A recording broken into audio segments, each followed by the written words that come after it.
Olá, queridos amigos e irmãos, que a paz do Senhor esteja com vocês. Sejam bem-vindos à nossa série sobre reverência. Eu espero sinceramente que o conteúdo seja de grande auxílio e edificação espiritual na sua vida e na minha também. Lembre-se, para você não perder nenhum vídeo desta série, é só se inscrever aqui no nosso canal e clicar no sininho para receber um aviso diretamente no seu e-mail quando o próximo vídeo for publicado, ok? Não esqueça disso. Certa vez eu estava conversando com alguns irmãos da igreja a respeito de adoração. Uma senhora que estava conosco ali me perguntou o seguinte: Leandro, nós podemos adorar a Deus em nossa casa?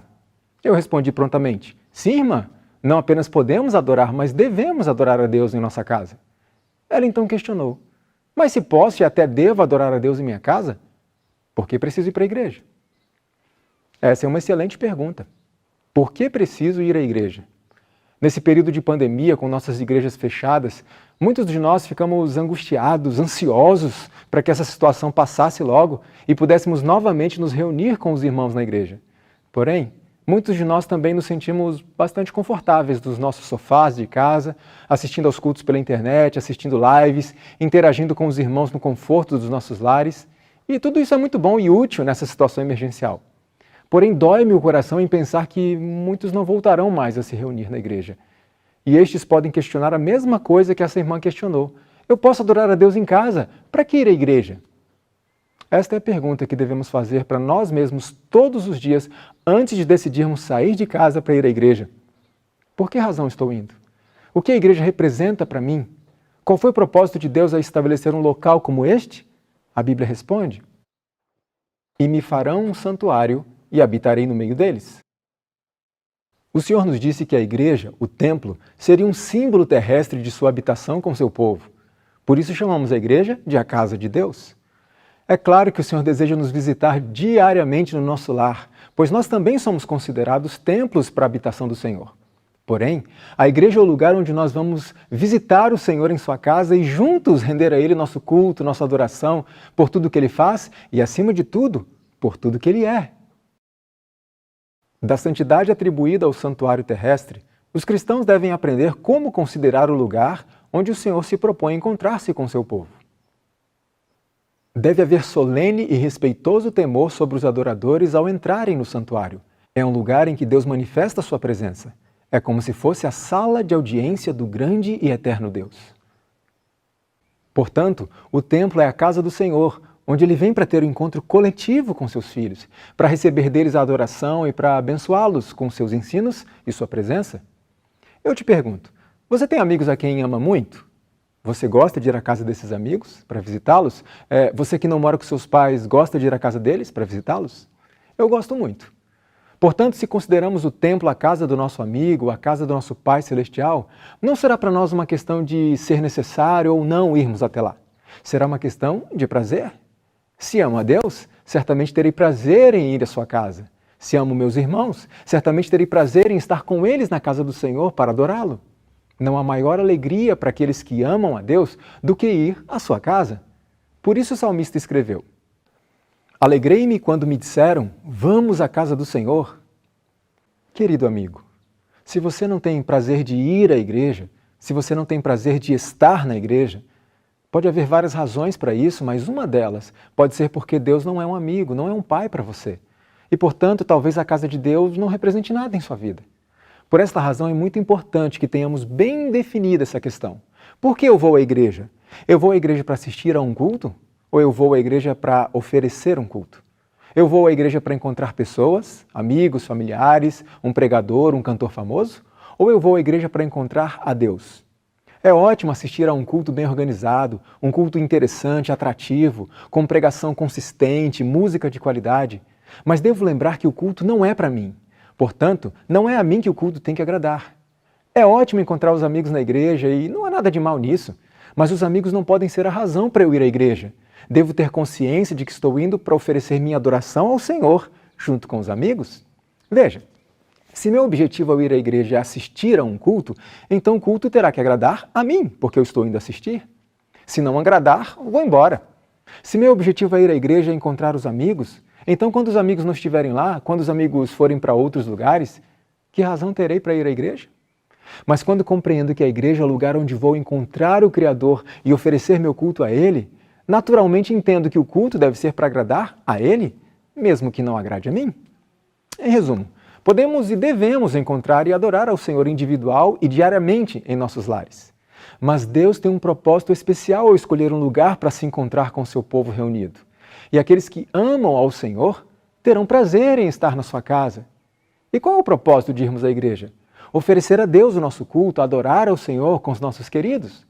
Por isso o apóstolo Paulo escreveu: consideremo-nos uns aos outros para nos estimularmos ao amor e às boas obras, não deixando a nossa congregação, como é costume de alguns, antes admoestando-nos uns aos outros. Mas então surge a pergunta: por que devo adorar a Deus? Para que reverenciá-lo? Será que ele é digno disso? Será que ele merece? Claro que sim. E por que ele merece? A Bíblia apresenta várias razões, mas uma em especial. Olha só. Exaltai ao Senhor nosso Deus e adorai-o no seu monte santo, porque o Senhor nosso Deus é santo. O Senhor reina, tremam os povos. O Senhor é grande em Sião e mais alto do que todos os povos. Louvem o seu nome, grande e tremendo, pois é santo. Exaltai ao Senhor nosso Deus e prostrai-vos diante do escabelo, que é um pequeno banco para apoiar os pés. Prostrai-vos diante do escabelo de seus pés. Por quê? Pois é santo.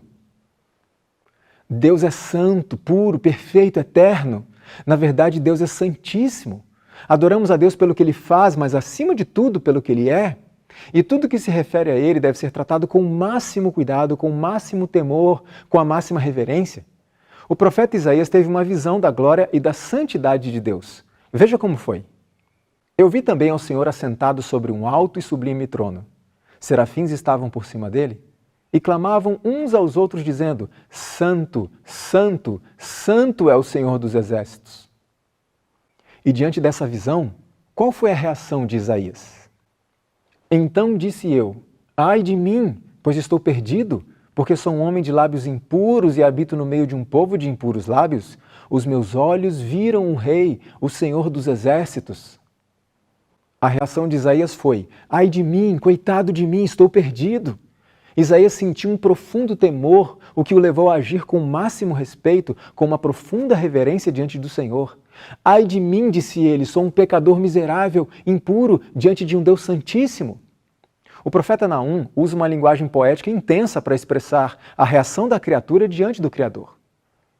Os montes tremem perante ele, os outeiros se derretem e a terra se levanta na sua presença. Jacó também vivenciou experiência semelhante. Num sonho, ele contemplou uma escada em que anjos subiam e desciam, e no topo da escada estava o Deus Todo-Poderoso. Veja qual foi a reação de Jacó.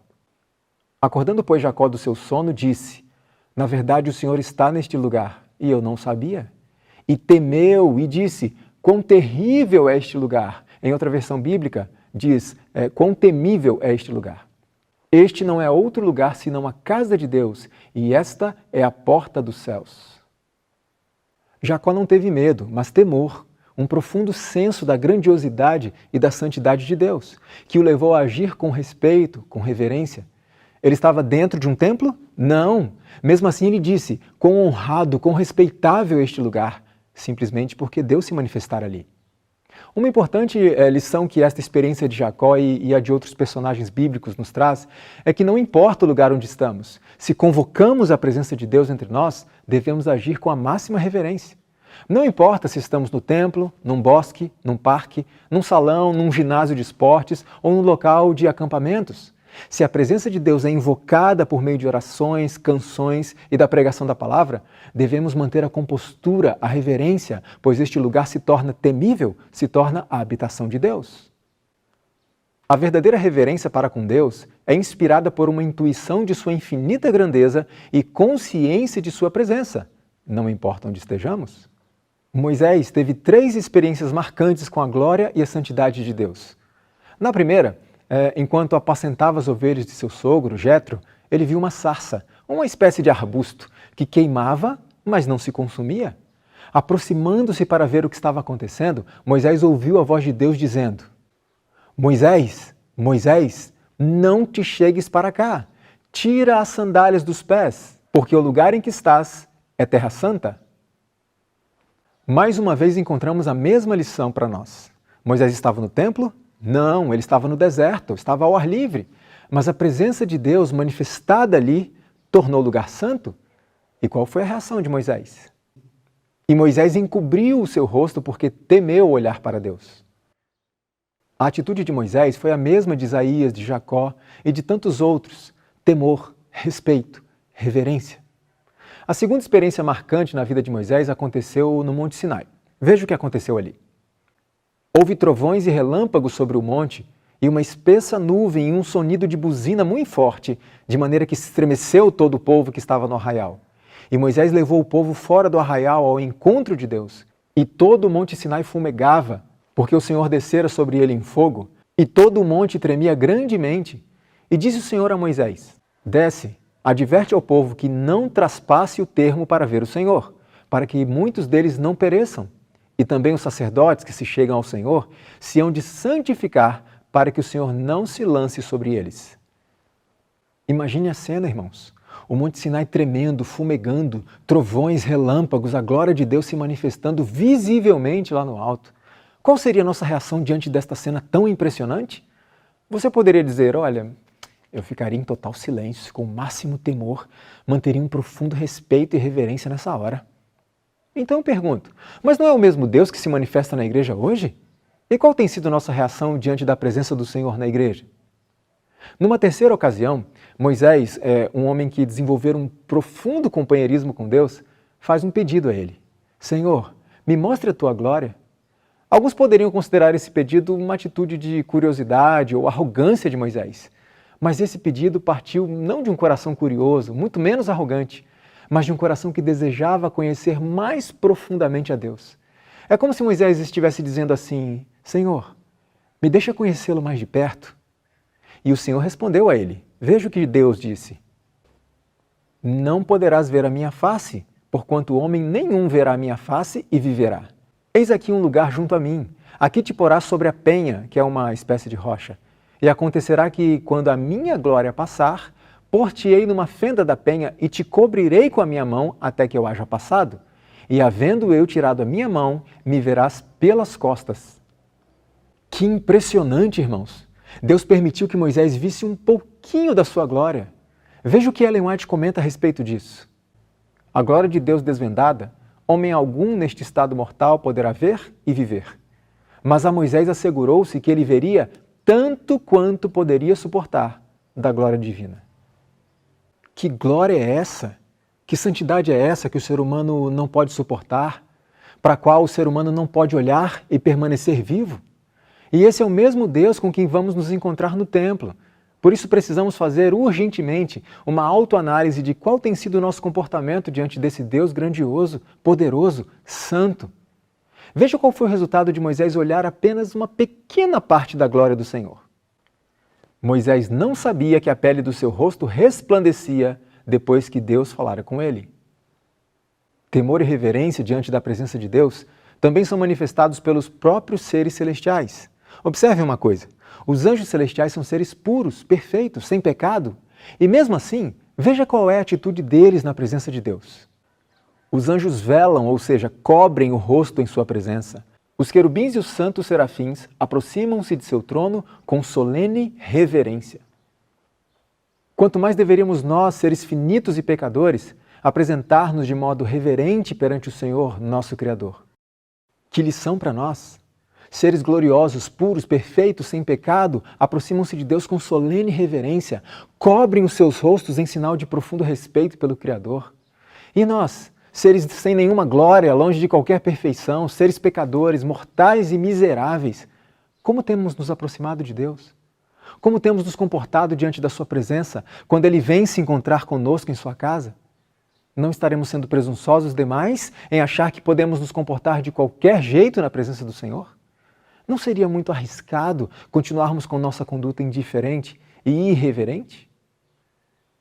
Deus é muito formidável, ou seja, Deus é grandioso, é magnífico. Deus é muito formidável na Assembleia dos Santos e para ser reverenciado por todos os que o cercam. De que maneira temos nos apresentado diante de Deus? Se grandes heróis da fé se apresentavam diante dele com profunda reverência, Se anjos santos, puros, perfeitos, sem nenhum pecado, se apresentam diante dele com a máxima reverência, como você e eu estamos nos apresentando diante de Deus? Aliás, como posso me apresentar com reverência diante de Deus, sem saber de que forma Ele deseja ser reverenciado? Ou será que eu posso reverenciá-lo do meu jeito? Antes de entendermos isso, nós precisamos compreender o que verdadeiramente é a adoração. E esse é o tema do nosso próximo vídeo. Nos vemos lá. Que o Senhor te abençoe. Amém.